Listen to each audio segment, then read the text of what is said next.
మకర రాశి వారు వ్యవహారిక విషయాల్లో స్వల్ప ఆటంకాలను ఎదుర్కొనే పరిస్థితి కనిపిస్తుంది.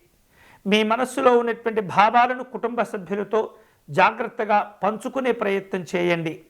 స్నేహితులను బంధువులను కలుసుకుంటారు. అనవసరమైనటువంటి ఒప్పందాలు కుదుర్చుకొని ఇబ్బంది పడకూడదు. గౌరవ భావాల విషయంలో లోటు లేకుండా మిమ్మల్ని మీరు కాపాడుకుంటూ ఉండండి. ఆర్థిక విషయాలన్నీ కూడా సంతృప్తినిస్తుంటాయి. వివిధ రూపాల్లో గృహ నిర్మాణాది కార్యక్రమాలు ఉంటుంటాయి. వేరువేరు రూపాలలో ఒత్తిడితో కూడుకున్నటువంటి సమావేశాలను అధిగమించే ప్రయత్నం చేస్తుంటారు. విదేశీ ప్రయాణాలు కలిసి వస్తుంటాయి. అవకాశాలతో కూడినటువంటి సంతోషాలు ఉంటుంటాయి. ఆధ్యాత్మిక దైవచింతన కార్యక్రమాల్లో పాల్గొంటూ ఉంటారు. గతంలో ఏర్పాటు చేసుకున్న కొన్ని రకాల కార్యక్రమాల విషయంలో పునఃసమీక్షలు అవసరమవుతూ ఉంటాయి.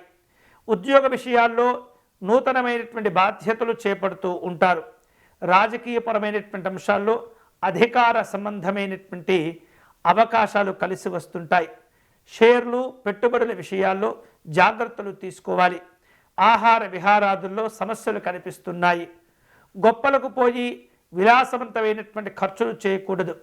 మిత్రులతో వివాదాలను కొనసాగించకూడదు. వేరువేరు రూపాలలో మీకు రావలసిన బాకీలు కూడా కొన్ని ఆలస్యమవుతూ ఉంటాయి. పరిచయాలు విస్తృతమవుతాయి. తెలివితేటలను ఉపయోగించవలసిన సమయాలు కూడా మీకు ఎదురు వస్తుంటాయి.